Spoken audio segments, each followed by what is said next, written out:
Welcome, everyone. I'm currently away on vacation and will be back Wednesday, October 22nd.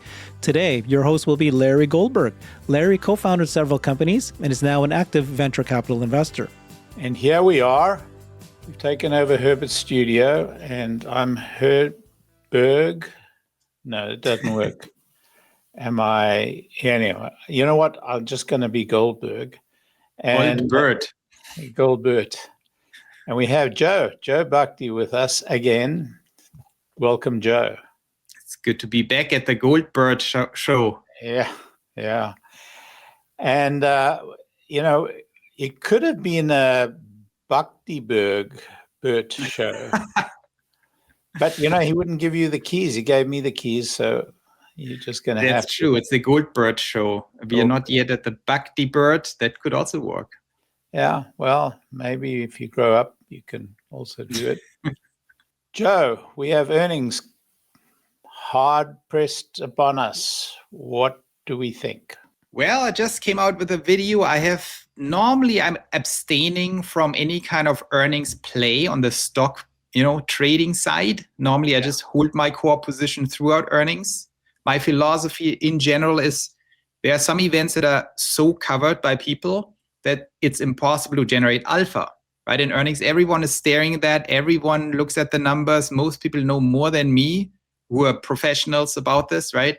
Yeah. And so normally I abstain because we always have to remember when it comes to stocks and stock moves, it's not about how good the company is doing, but the differential between how good it's doing and the expectations, right? If everyone knows it's bad, the stock is not going to move. If it's bad and everyone knows it, not going to move. If it's good, everyone knows it, not going to move. So when I look at earnings, I am looking for situations where I have some sort of alpha in my perception, where I have a higher level of confidence about something than usual. And this is one of these earnings. So it's a little bit more exciting because normally my default response to earnings is I'm not doing anything because I can't generate any alpha here. Yeah. This time it's a little different. And I can outline why if you want. So, let's drill into it. I mean, I'm always very reluctant to trade. I mean, there was a time when I was trading fairly regularly around the earnings, but the pattern changed on me and I didn't do that well when the pattern changed. So the question is, if you hit a pattern and you start trading on that pattern, you're always exposed to that sudden change. I think we're in a situation where we're about to have a sudden change, but go ahead and give us your theory and then perhaps I'll challenge it. So when I look at something, at any kind of event, like the affordable model, I did some decent trading around it. I achieved roughly 50% of my total maximum trade gain on the affordable model. So that was very good. I'm not going into it and say, do I think the stock's going to go up or down? What's my bet? But I first assess the situation and ask myself, what can I be most sure of, more sure than usual? And so I first figure that out and then I put on the appropriate trade.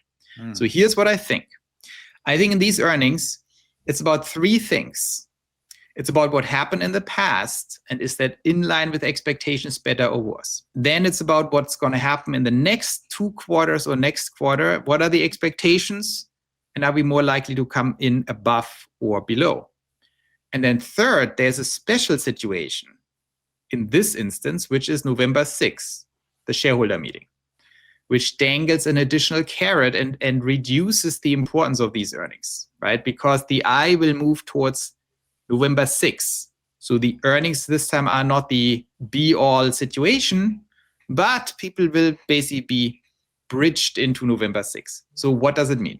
I think what happened in the past in Q3, there's pretty much a consensus here that we outperformed Q3, right? Because everything was very good. The tax credits expired. Surprisingly, we only knew that since July 4th. The big, beautiful bill passed. And, best quarter ever for Tesla. So clearly it will come in above the initial expectations, but not much above the new expectations. So I think it will be neutral to slightly positive. The Q3, everyone will be in a good mood. Number 2, so that's a check mark, right? For not much downside on Q3. Then on Q4, I think the sentiment tends to be a little negative on this whole thing because the theory is we now are going towards a cliff after pulling forward the demand. Now it's a disaster. And I think we are likely to come in above that in guidance because we have the Model YL in China that's doing very well. The first 2 weeks in October looking pretty good. I just saw AJ posting on it. And third, I think these affordable models are underrated because in Europe, I did a video on it, the differential is much bigger there.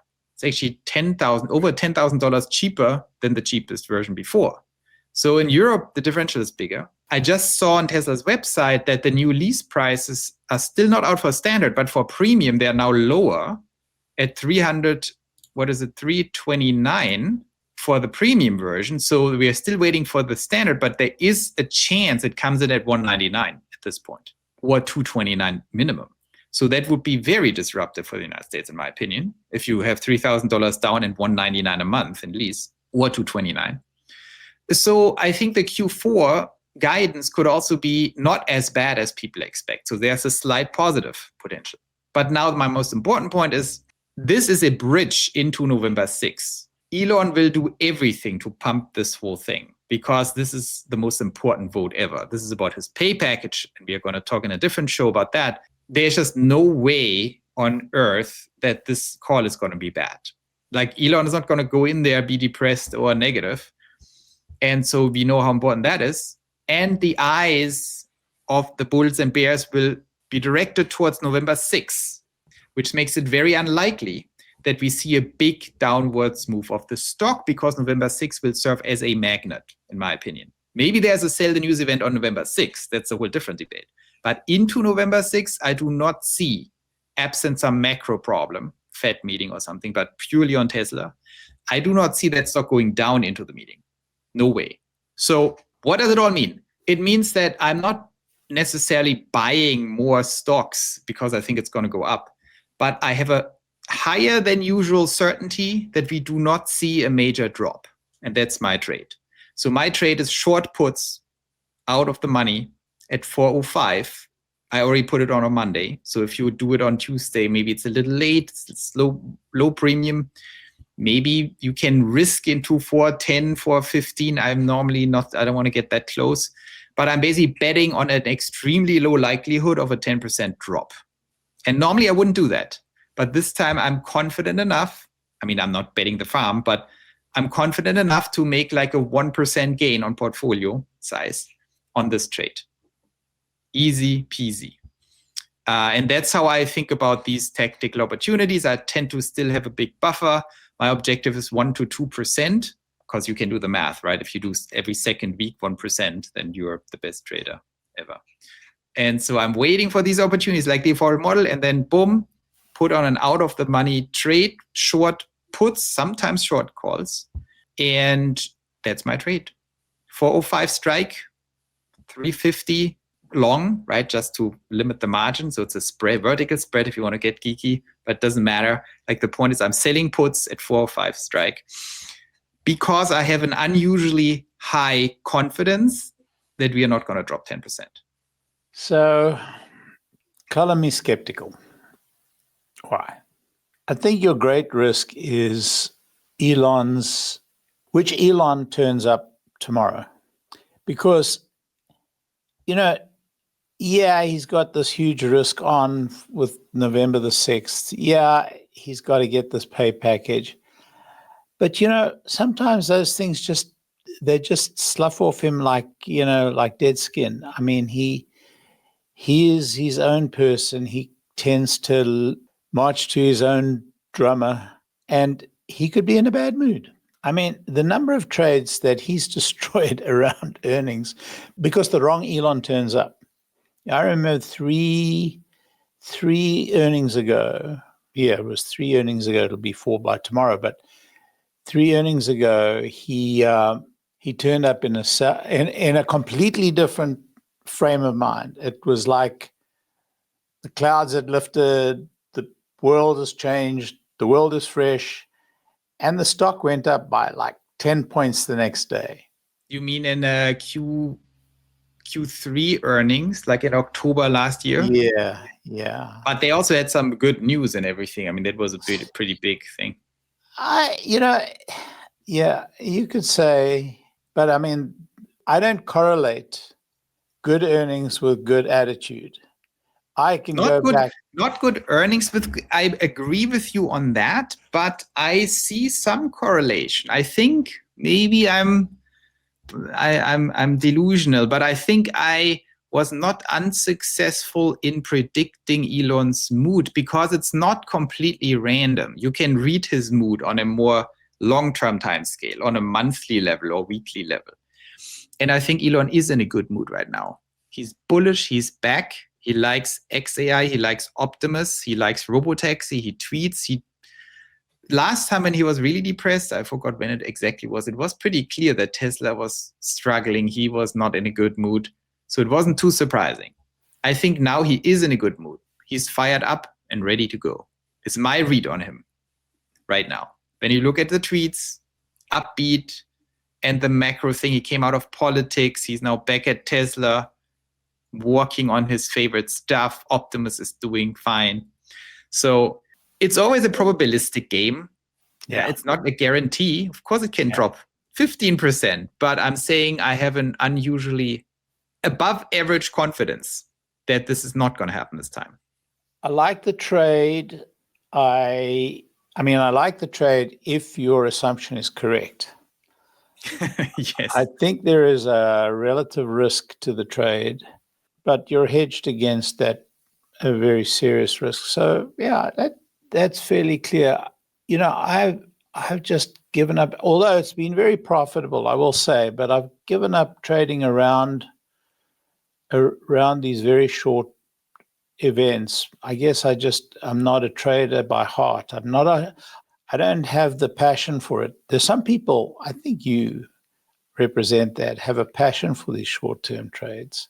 But I think everyone has like their own personality around it. Yeah. And I tell you, I went through a lot of pain to get to the point where I am now. Because, for me, the successful formula, and I think everyone has their own formula because it's very personality dependent what your formula actually is. Yeah. My successful formula where it really clicked for me is you don't have to trade. You cannot go into a situation and say, I need to put on a trade. You basically have to say the base default is I'm not trading. But then you are really deep in the stock and you really observe things. And once in a while, like the affordable model launch or now, there comes a situation where I say, you know what, I have a significantly above average confidence for this specific situation. So I'm putting on a custom trade. So for me, the click was, I don't have to trade every week. I don't even have to trade every month. I just have my core position. But if something comes along where I think this is just, there is just a 70, 80% chance I'm right, then you put on a trade. Cautious, like a 1 to 2% trade, maybe 3% if it gets extreme.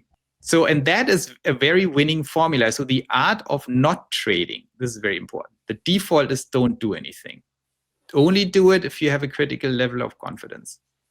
Yeah, maybe I'm just getting lazy in my old age because in theory, I should be very active trading because I have such a small percentage of my net worth exposed to stocks. It's just, this is just how I've been all my life, not all my life, actually, just in the last probably 20 years that I've taken a small proportion of my net worth and I put it into relatively risky stocks, and all the rest I put into, very safe investments, generally treasuries or treasury-like stock, like securities. And so in theory, I should be trading much more actively. And I think I've become too secure, too comfortable. It can be a little exhausting, but I think, my theory is when I read Market Wizards, one of the great books for trading, and you read the history of these traders, of these super traders. Yeah. Nearly all of them, not all of them, but nearly all of them have one thing in common. They went completely broke multiple times. Oh, yeah. And I think that's very important. And I had 2 disastrous experiences like over 10 years ago, and then longer ago. And I think I needed that. You need the pain. You need the realization you can lose everything. And because otherwise you can't develop the discipline, because now I have a very high level of discipline. I can just abstain, because I learned over time, when I'm sure on a trade, I'm always right. I lose money when I do something where I just have low confidence. And that happens very quickly. And then you lose very badly.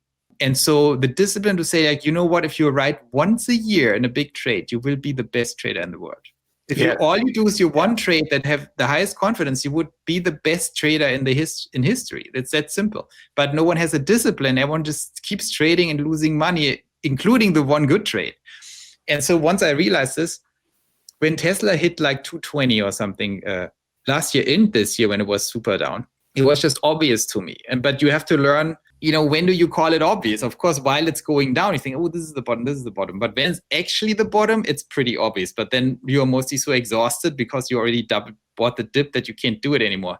But when you objectively assess it, yeah, it was pretty clear. And the last 2 times I really nailed it. I had the discipline to not buy too much of the dip. And when I knew, okay, this is just ridiculous, now we hit it, then I went really in. And that's why I'm outperforming Tesla so much this year, with Tesla only, nearly, right? Because I'm doubled down, I bought leaps, I shifted stocks into leaps when it happened. So yeah, you can do it, but it's I think you need to go through the pain, and then you need to have the personality. And maybe that's the difference between us. I think you have the experience, you have probably had some pain. Oh, I've had pain in the markets, believe me. Wow. Yeah, but then you need to have the will to do it again anyways. And sometimes it's just too exhausting. I mean, that's a personal decision. Yeah, I think with me, it's energy, right? I mean, at my age, you have to ration the energy into what you're going to do. And trading takes an enormous amount of energy. Yeah, it's enormous amounts of energy. People think you just sit there and you look at your computers. No, I mean, you're probably burning more energy than if you're lifting weights. It's incredibly stressful. And that's another thing, Larry, that's very good that you mentioned this. By the way, also in investing, but even more in trading. Both things, for most people, are kind of a side thing. You do it in your free time, right? You come back from work, so, let's do a little trading or investing. And people have to realize, if you have $1 million or even $500,000 invested, and you think about what 10% means, or 20, it means 100,000 at 500,000. It means 200,000 at $1 million. So you're getting paid a lot of money. And if you think you just get paid for not working, that's wrong. It's a job. It's actually a super serious job. Right. And that was also a pivot point for me to realize, when I just look at the numbers, how much do I make even in startups as opposed to Tesla, or as a manager, whatever, you can't even make that much money in any other job. But that means you have to take that thing seriously. It's a full-time job. It's a very nice job once you realize it's a job. But doing it half-baked is very bad. So that's only one facet of being a trader. There's another facet, and that's temperament. There are some people who will never be able to do it because of their temperament. It becomes a very serious problem if you can't take the tension, if you become too tense, if you take this thing to the point that it's stressing you out, to the point that you can't facilitate the trade in a sensible way. I mean, there's no trade that doesn't have its moments. I mean, the moment you put on a trade, it seems to happen to me. The moment I put in a trade, things start going the wrong direction. Even the first tick, that's the wrong tick, and the next tick is the wrong tick. Then you start doubting yourself. The moment you put in a trade, the tension begins. Isn't that true for you as well? It's very true, but that's why you need to go through the motions and detach yourself from that. Because when I was not even a beginner, an intermediate, I always had this feeling, if I want to bring the stock down, just buy a call option and the stock will move down immediately. That's like how deep, and it's even true, because there is an instinct. I think there's an instinct in you to be very good in spotting the top and bottom and do the wrong thing. Yeah. It's like, exactly at the top, it's like, now I need to get in. Everyone thinks like that. It's very dangerous. So yeah, I think you're right. And I'm, by the way, not a trader. I'm a long-term investor who likes to generate alpha on top, but that has a tactical element to it, which looks like trading. But I only do it on stocks that I deeply understand, where I have a directional conviction. And yeah, when it comes down to it, I think this is one of the most serious things you can do in your life. It's life and death, right? People, I mean, that's your money. If it's gone, you have a serious problem. And if you just make it appear out of nowhere, you feel like God, right? So it's like really, when you lose it, you feel like so horrible. I can't even put it into words. If you lose 50% or something, it's very, very bad. But if you make 100%, it makes you feel very, very good. And so once you have the emotions under control and then put your brain to work and say, I cannot lose. It's not an option. So when you say make 100%, you mean make 100% on the trade rather than on your portfolio? Well, you can also make it on your portfolio at some point, not in one day. Well, it's happened. Believe me, it's happened. Yeah. Okay. I think we get the essentials of your position. And your position is you're a long-term Tesla holder or long-term investor, but you look for trading on the edge. What percentage of your portfolio are you at risk in any particular time? Is it a single trade at a time, a trade being, both the long and short side of that, or are you doing multiples at the same time?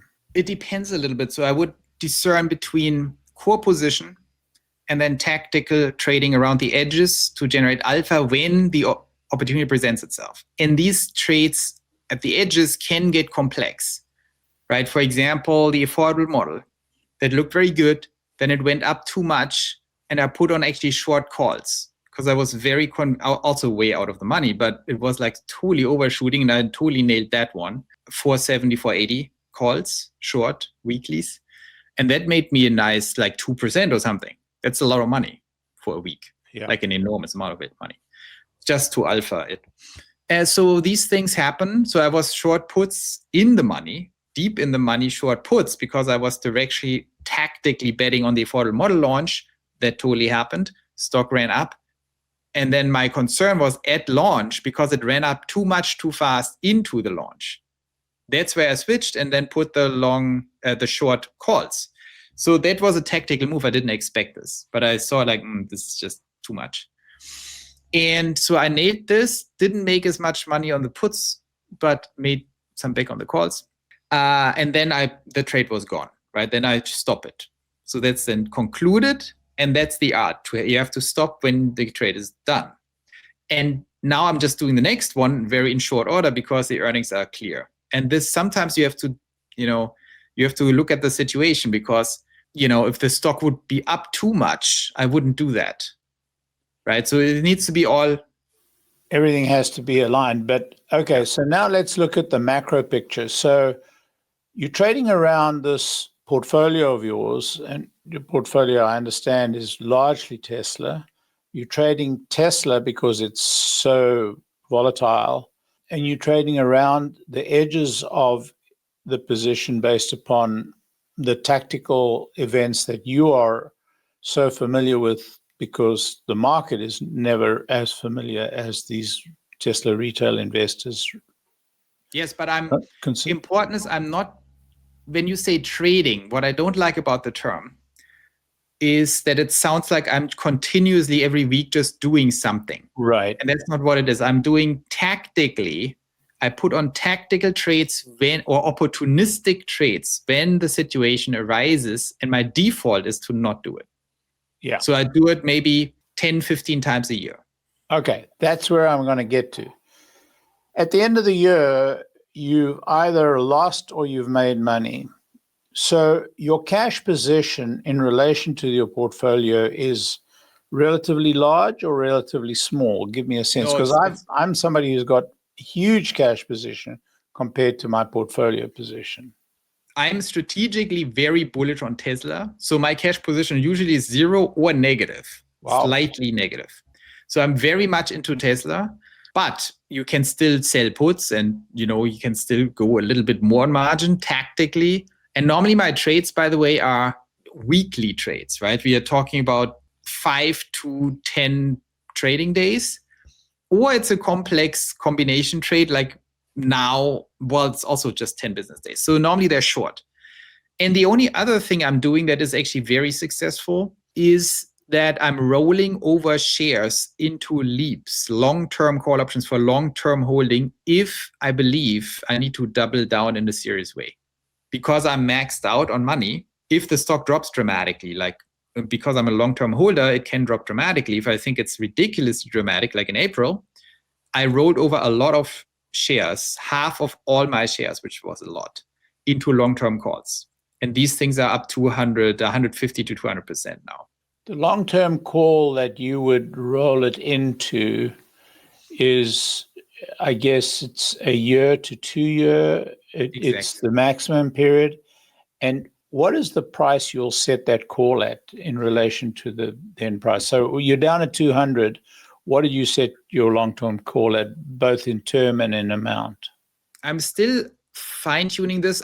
I think I would do it a little different this time, but I was very out of the money for some. I did it based on my fundamental model. I looked at where do I believe January 2027 Tesla is most likely to be above. And I actually put on like 800 strike price calls. So they were way out of the money. But also some 400 and some 600. Right. And the 400, they performed the craziest, right? The 400, because the delta goes closer and closer to 1, the more you go into the money. So if you buy 400 strike price calls at whatever, 240 or something, of course you're massively up now.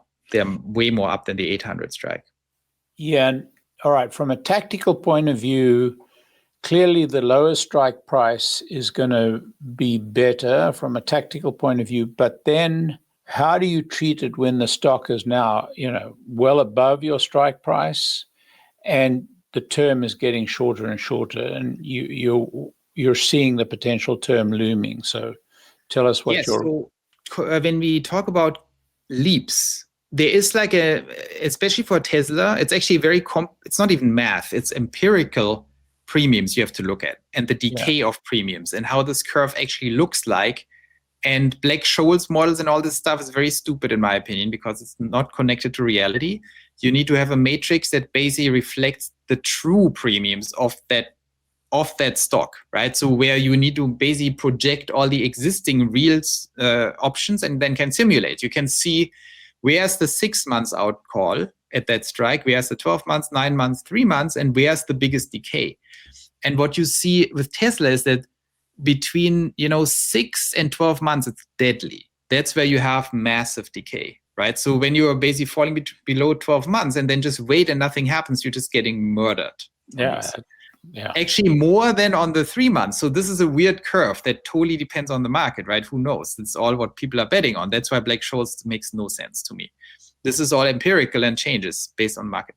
And so what that means is, when you do option strategies, there are basically 2 ways of doing it. One way is having a certain hypothesis, which is more risky, for a more short-term or mid-term move of the stock. You can say, well, it's at 200, but I think within 9 months, this thing is going to go up above 400 again. Or you do an endpoint theory. You say like, well, I don't know what's going to happen in between, but in January 2027, this thing is at least at 1,000. And then you can do the math from the endpoint. You can say, well, if it's a 1,000 and I buy the 400s, how many multiples do I make with the money? If I buy the 800, you're not concerned with time and decay. You're concerned with the endpoint. Yeah. Yes, and that was more my thinking, the endpoint. And now I realize that it's fine, right? You probably make a lot of money this way, but you make even more money if you can reduce the window and make a prediction in 1 year, like April 2026. Where do I believe it's then? Or what can we be sure of, most sure of? And then you can do better trades, because if you believe, it's at 220, I believe it will be above 600 then you would not buy the 800, you would buy the 400, because okay, then this thing rips. And then what do I do actually? Do I really want to hold this thing to 2027? No, because my strategy is to roll it into leaps. Then the stock goes up, maybe gets overvalued or exuberant, or I have a bad feeling. Like in December last year, I had a bad feeling because it ran up like crazy. And I told everyone, be cautious, Q1 is going to be bad. And I'm very sure this is going to happen before 2027, that we will have a period where I say, I'm long-term bullish, but this is too high. It might get slaughtered for a few months. And if this happens, you want to roll back, because if you're a super bull, you don't want to sell. You want to roll back your leaps into stocks. You make 200%, the stock makes 50%, then you win. And then you sell the leaps and roll it back into stocks. You kind of deleverage in a way. But and tax, then when it falls, tax is a big burden at that point, right? Because you can't roll the full amount. You really have to see a very significant reduction in tax. Even if you buy a long-term leap, once you realize that leap for long-term, you still have to wait before you can reinvest, at least 30 days. So you have to factor tax into this strategy very carefully. And sometimes it destroys the strategy, actually. That's a very good point. That means you're a very sophisticated investor, Larry. Most people don't. They always think, oh, I deal with the taxes later, but then the taxes deal with you. So, well, I'm in a special position because I'm in Europe. Here's tax deferral where I'm right now. And I also trade on my Roth IRA. That's cheating. That's cheating. That's cheating, right? It's exactly. It's legal cheating. And I also have a self-directed Roth IRA. I can recommend this thing if you can get the money in enough. But there are all kinds of ways, by the way. Yeah. It sounds like the most boring topic, taxes, but it's very important to understand what you can do. In America, there are beautiful ways how you can. I can always recommend to people self-directed Roth IRA. You can invest in real estate, in private, in startups, in crypto, in whatever you want. It's all tax-free. You just have to get the money in. But there are actually ways of getting way more than the contribution limit in. Like up to $60,000 a year, you can contribute to your Roth IRA with a company combination, depending how much money you have. So that's massive. Imagine you can contribute $60,000 a year into a thing that will be lifelong tax-free. I will let you into a little secret that in a classic IRA, and not IRA, IRA, there you can actually acquire property, fixed property, and you can acquire. Really? I mean, there are ways and means, but look, unless you're incredibly sophisticated investor, the tax situation in the United States really limits the flexibility of some of the trades that you've enunciated. Not in absolute terms, because, that 30-day wait period, as long as you're as astute about how you choose your dates, you can get by. I mean, it's very seldom that you can't find a 30-day period where, it's to your advantage, but there's always a risk. There's always a risk. I mean, that's why, my theory about the age of AGI is that everyone loses their job eventually. And you have to either be an entrepreneur who builds something cool new, or you only focus on investing because there are great opportunities. And the investing piece, I mean, it's worth your time. That's what I'm saying, right? Yeah. To really deal with these topics, because it's about making money. And both the trading and the investing and the tax optimization requires very serious thought. And then you get the returns out of it. Because if you would take the time, if you're a smart person and you take the time and do a month of tax optimization, I mean, it's a whole universe of opportunities, right? You can trade out of a C Corp, combine with a business, and then offset businesses, like all kinds of stuff. You can do your Roth IRA, you can do insurance envelopes, you can do magic. I mean, you don't have to be too crazy depending on how much money you have. But I mean, there are definitely ways of dealing with the tax problem. Yeah. And the only thing that I'll add, I mean, this has been a fascinating conversation to me because, you're a professional investor. It is very seldom that you can find somebody who is not a professional investor that can achieve, these trades with impunity. And so, it's good for us to talk about this and have people understand what the possibilities are, but then, they should understand that there's a huge difference between trading like this and trading, in your part-time in an evening, on an afternoon, on the weekend.